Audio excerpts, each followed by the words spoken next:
Whomever you date, you have to ask the necessary question. What did you do to heal from your last relationship? It can't be an assumption. You can't assume that they've healed. It has to be a question that you ask them. Why is healing critical, Cook? Because a person that hasn't healed, they can never connect with you. They will cling to you. Yeah. A person that hasn't healed will never connect to you. They'll just cling to you. They're looking for somebody to complete what's broken in them. They're not looking for somebody to actually be a partner, a lifelong partner.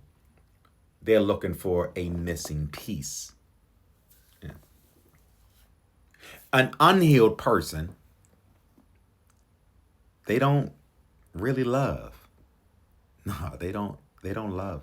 So that person will never love you. They'll simply attach themselves to you. That's what an unhealed person will do. It's essentially fear dressed up as love. It's a critical question. People often overlook that question. They never ask that question. They always ask, what's the favorite ice cream? They always want to know, what's your favorite restaurant? What's your favorite food? But nobody asks the pertinent question. How have you healed? You want to make sure that they are choosing you or they're trying to be with you out of clarity and not just their pain. As it is with you, you have to make sure that you are healed. I never forget, I had lost everything, right? Lost money. I wasn't in a mood to date. I didn't want to date, so on and so forth. And so because I did not want to date, of course, people were trying to hook me up with somebody.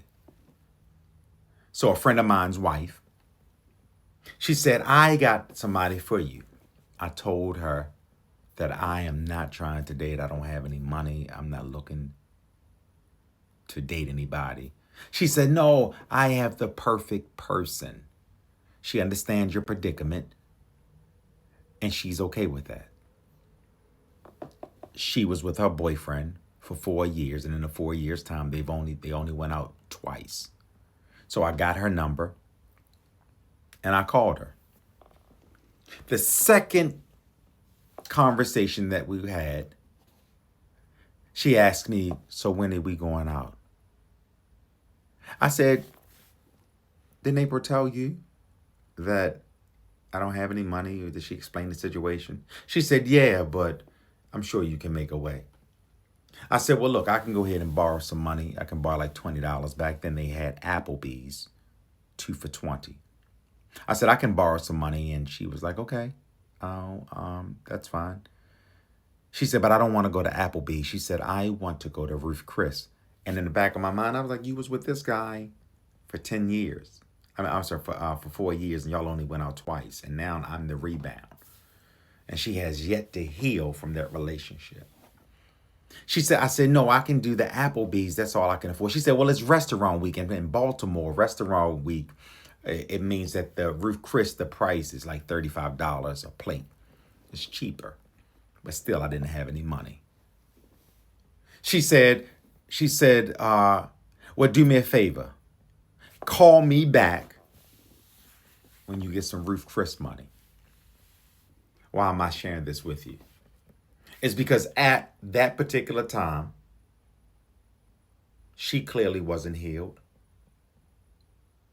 And it hurt me.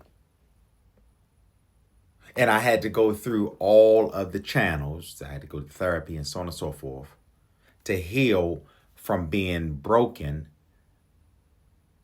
from a financial downfall.